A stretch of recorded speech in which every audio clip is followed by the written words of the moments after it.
Selamat hari Selasa teman-teman. Kita bersyukur kita boleh bertemu kembali di dalam PA Online GKA Immanuel Malang. Saudara-saudara, hari ini kita akan membahas dari Matius pasal yang ke-27 ayat yang ke-57 sampai 61 yang di LAI diberi judul Yesus dikuburkan. Saya akan membacakan bagian ini untuk saudara sekalian.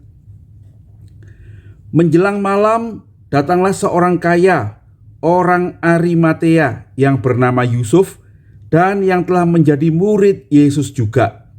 Ia pergi menghadap Pilatus dan meminta mayat Yesus. Pilatus memerintahkan untuk menyerahkannya kepadanya.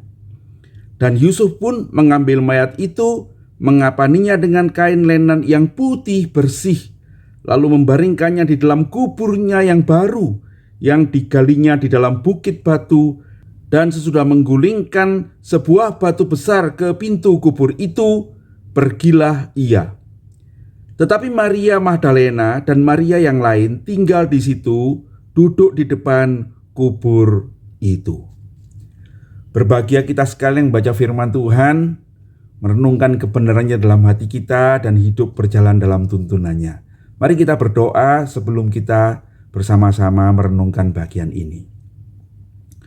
Bapa yang di surga, terima kasih Kami boleh meneruskan belajar kami tentang firman-Mu. Dan hari ini kami mau belajar tentang bagaimana Tuhan dikubur, mengenali tokoh-tokoh di dalamnya, mengenali apa yang terjadi. Dan kami dituntun untuk makin percaya kepadamu, makin beriman kepadamu. Sungguh Engkaulah Mesias, Juru Selamat kami. Berkatilah kami dengan firman-Mu, tuntunlah kami ya Roh Kudus. Demi Yesus Juru Selamat kami yang hidup, kami berdoa dan mengucap syukur. Amin. Nah, saudara-saudara sekalian, ini adalah bagian yang hampir terakhir dari Matius 27 yang berbicara tentang penyaliban Yesus ya. Pada bagian yang lalu kita sudah berbicara tentang bagaimana Tuhan disalib. Dan sekarang kita akan bicara tentang bagaimana Tuhan dikubur. Pertama-tama dikatakan di ayat 57, menjelang malam datanglah seorang kaya, orang Arimatea yang bernama Yusuf. Saudara-saudara, kata menjelang malam itu memberitahukan kepada kita bahwa peristiwa ini terjadi sebelum Paskah ya. Jadi kata menjelang malam itu berarti antara jam 3 sampai jam 6 itu. Jam 3 Yesus mati, dan nampaknya pada waktu itulah Yusuf itu sudah datang kepada Pilatus. Mungkin dia juga belum tahu pasti apakah Yesus sudah mati, tetapi dia sudah menyiapkan dirinya untuk bisa menguburkan Yesus di dalam kuburnya. Nah, saudara-saudara sekalian, siapakah Yusuf dari Arimatea ini ya? Kalau kita membaca Injil, Alkitab, kita akan menemukan bahwa Yusuf Arimatea ini adalah seorang Yahudi yang berasal dari kota Arimatea. Nah, kota Arimatea ini di mana?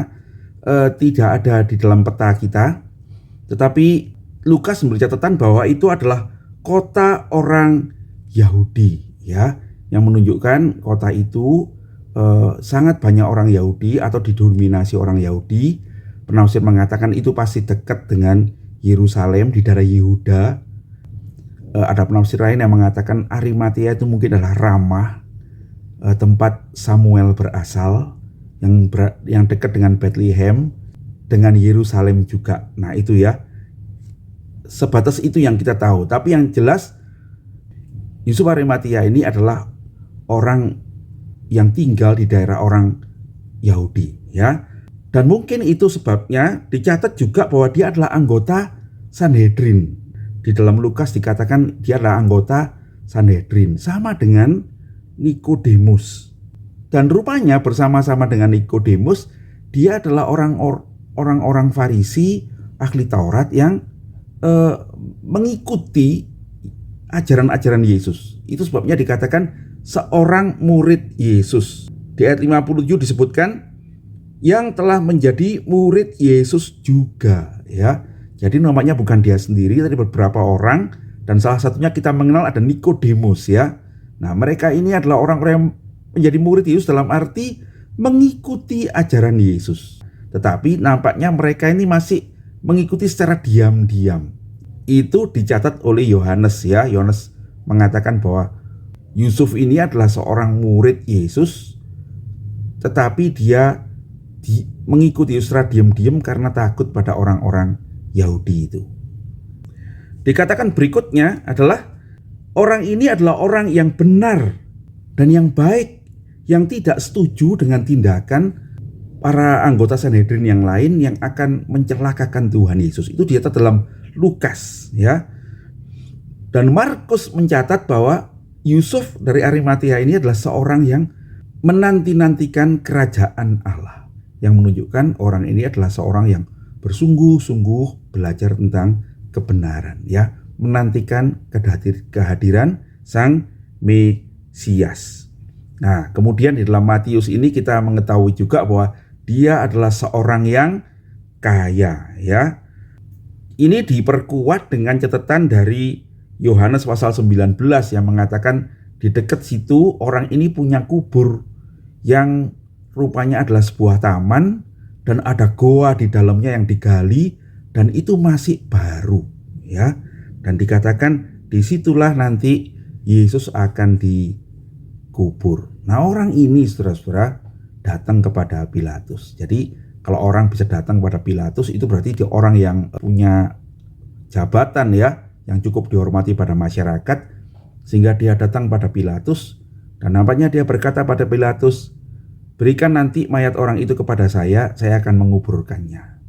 Nah, menarik saudara-saudara ya, di dalam Yohanes 19 dicatat Pilatus itu heran, apakah orang itu sudah mati? Maka dia suruh orang untuk mengecek ya, karena kalau orang itu belum mati dia tidak boleh diambil. Nah saudara, itu yang kita kenal. Kemudian prajurit itu melihat Yesus sudah mati dan menusukkan tombak di lambungnya, keluar darah dan air, dan dikonfirmasi orang itu sudah mati. Nah kemudian Pilatus memberikannya kepada Yusuf dari Arimatea ini untuk dikuburkan.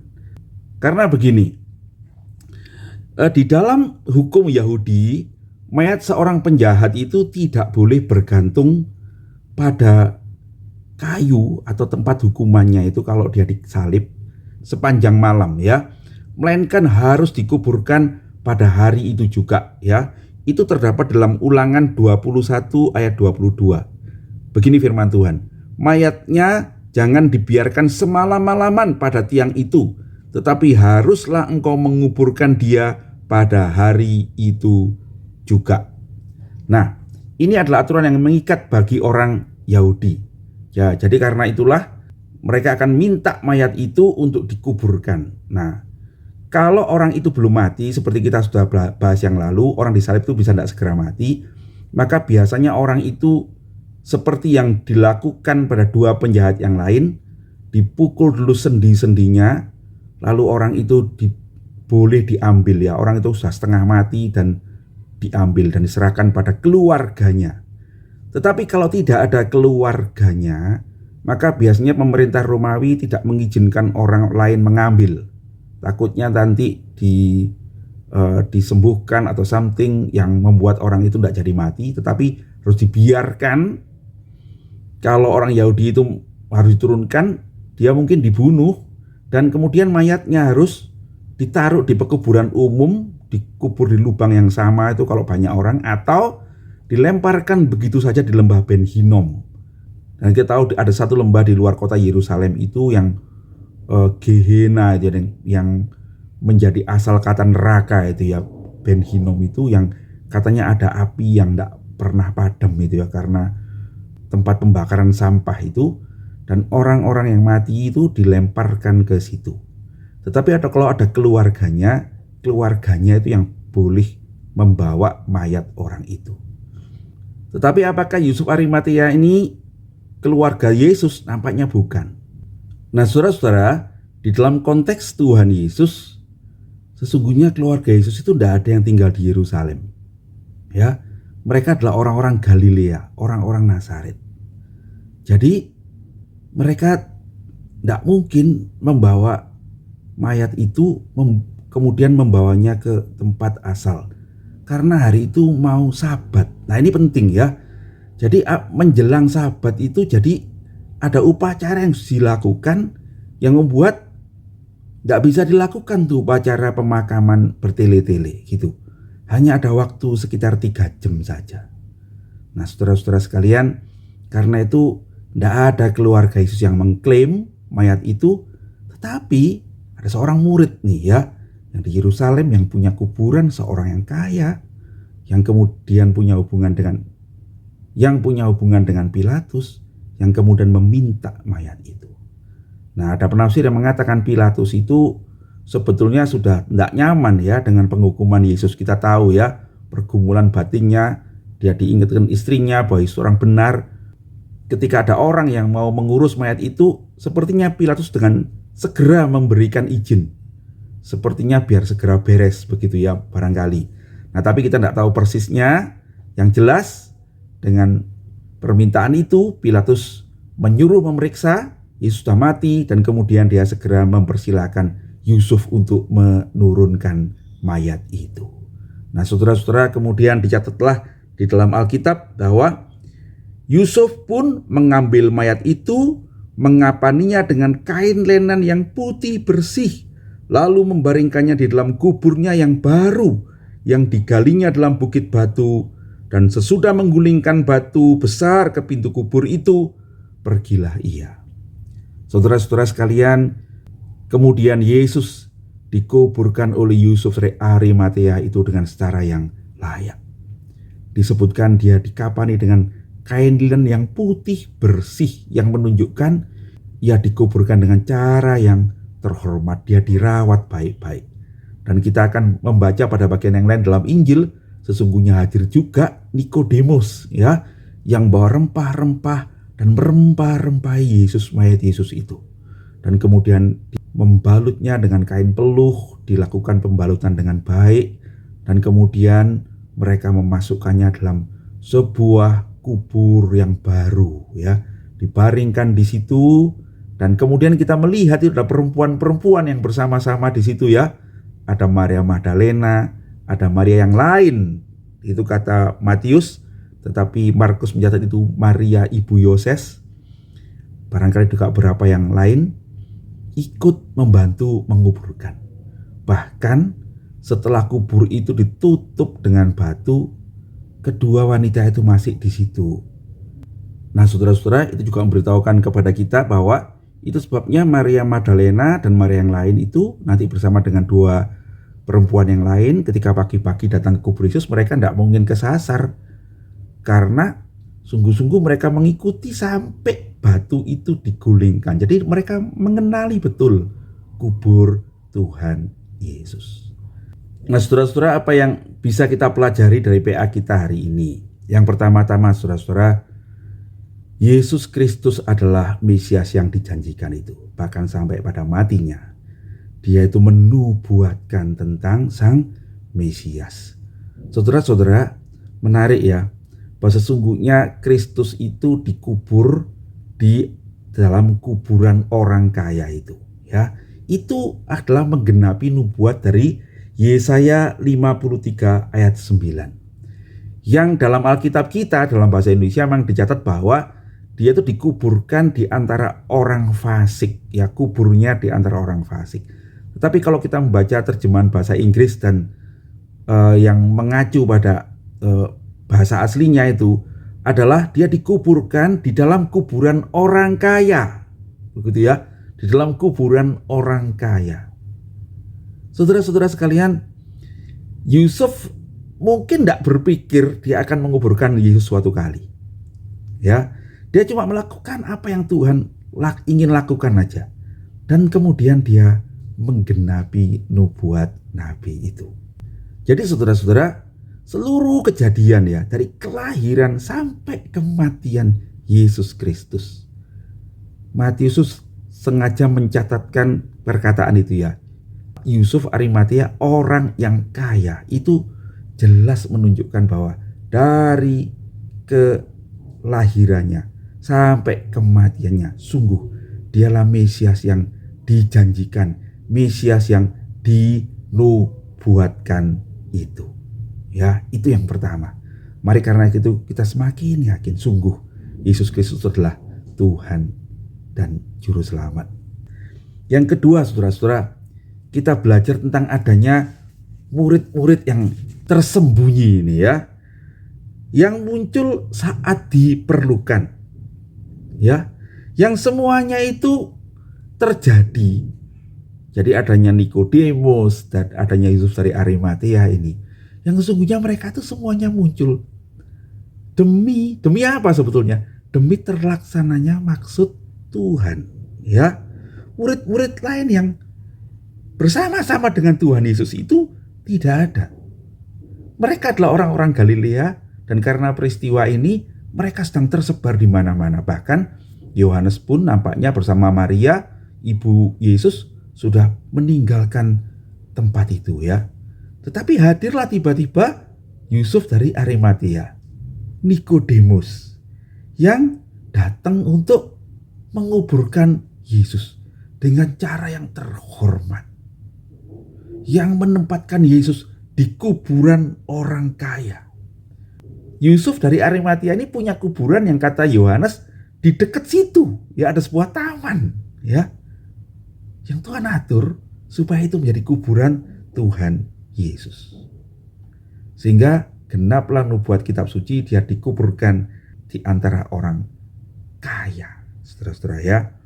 Nah, karena itu saudara-saudara, dalam semua yang kita lakukanlah dengan sepenuh hati untuk Tuhan. Ketika saudara mengasihi Tuhan, ketika kita bersungguh-sungguh melakukan sesuatu untuk Tuhan, barangkali kita tidak sadar bahwa sesungguhnya kita tuh sedang dipakai Tuhan untuk melakukan maksud-maksudnya. Saudara-saudara, mari kita melakukan dengan segenap hati dan bawa hidup kita untuk mengasihi Tuhan Yesus. Yusuf dari Arimatea itu tentu mengambil risiko ketika dia mendatangi Pilatus untuk minta mayatnya Yesus. Dia bisa dibenci oleh teman-temannya sesama anggota Sanhedrin. Dia mungkin mengambil risiko Pilatus juga tidak akan mengizinkan dan marah kepada dia karena dia mau sepertinya menghormati seorang yang memberontak pada kaisar. Tetapi Yusuf dari Arimatea melakukan apa yang Tuhan gerakkan di dalam hatinya, dan dia kemudian mengenapi maksud Allah dalam hidupnya. Tuhan Yesus pernah berpesan pada akhir zaman ketika dia datang sebagai raja, dia akan mengatakan pada orang-orang yang baik itu, yang akan masuk surga itu, mari datang kepadaku wahai kamu yang diberkati Bapakku, karena waktu aku lapar kamu beri aku makan, waktu aku haus kau beri aku minum, waktu aku telanjang kau beri aku pakaian, dan seterusnya ya. Dan orang benar itu berkata bagaimana? Tuhan, kapan kami melihat engkau lapar? Kapan kami melihat engkau haus? Kapan kami melihat engkau telanjang? Mereka tidak sadar, saudara-saudara, waktu mereka melakukan itu, ya. Tetapi ketika mereka melakukannya sebagai murid Tuhan, dengan sungguh-sungguh mengasihi Tuhan, melakukan apa yang Tuhan kehendaki, sesungguhnya mereka sedang melakukannya untuk Yesus Kristus sendiri. Mereka tidak sadar, tetapi hati mereka itu, hati orang percaya itu dituntun untuk melakukan kehendak Tuhan. Saudara, karena itu mari kita mendekat pada Tuhan. Kita melakukan kebaikan-kebaikan. Barangkali hal itu berisiko, tapi lakukanlah jika itu sungguh membawa kebaikan bagi samamu, kemuliaan bagi nama Tuhan, menunjukkan cintamu kepada Tuhan.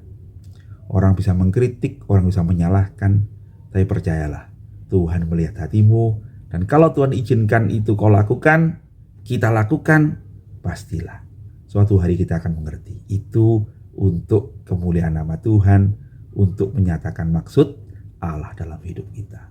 Ya, yang terakhir saudara-saudara, cerita tentang Yusuf Arimatea ini dicatat oleh 4 penginjil, ya, dengan penjelasan yang berbeda-beda tentang orang yang satu ini. Kita percaya bahwa setelah Kristus naik ke surga. Ketika Roh Kudus sudah turun, maka Nikodemus, Yusuf Arimatea, dan orang-orang percaya itu kemudian bersekutu dan mereka menyatakan imannya. Dia dikenal sebagai seorang yang menyediakan kubur bagi Yesus. Dia dihormati sampai hari ini oleh orang-orang percaya. Saudara-saudara, Tuhan akan menuntun hidup anak-anaknya. Apa yang saudara punya hari ini, pasti ada maksud Tuhan di dalamnya. Yusuf jadi orang kaya, ada maksud Tuhan di dalamnya. Dia punya kubur di dekat Golgota, ada maksud Tuhan di dalamnya. Ya, apa yang Tuhan anugerahkan kepadamu, ada maksud Tuhan di dalamnya. Saudara-saudara, mari kita berdoa pada Tuhan. Tuhan, Engkau mengaruniakan semuanya ini padaku. Hartaku, kedudukanku, kepandaianku, keluargaku, apapun juga itu ya. Mari kita percaya, itu bukan sesuatu yang kebetulan. Tetapi itu Tuhan maksudkan supaya boleh dipakai untuk memuliakan nama Tuhan. Berdoalah saudara-saudara untuk apa yang ada padamu. Dan berdoalah supaya Tuhan memakainya untuk mendatangkan berkat bagi samamu, memuliakan nama Tuhan. Dan kelak akan membuat engkau menerima upahmu yang di sorga. Tuhan kiranya memberkati kita sekalian. Mari kita berdoa. Bapa yang di surga, terima kasih kami boleh belajar firman-Mu hari ini. Tuntunlah kami mengenali kebenaran di dalamnya, dan tuntunlah kami untuk berjalan menurut kebenaran itu. Bersyukur Tuhan untuk apa yang boleh kami belajar dari Yusuf Arimatea. Tolonglah kami seperti dia juga membawa hidup kami menjadi alat untuk menggenapi maksud-Mu. Terpujilah nama Tuhan. Berkatilah semua saudara-saudara, tuntunlah kami semua di jalan yang benar. Demi Yesus Juru Selamat kami yang hidup, kami berdoa dan mengucap syukur. Amin. Demikian PA kita hari ini saudara-saudara. Saya bertemu nanti sore, kita membahasnya bersama-sama dalam Zoom meeting GKI Immanuel Malang jam 6 sore. Tuhan Yesus memberkati.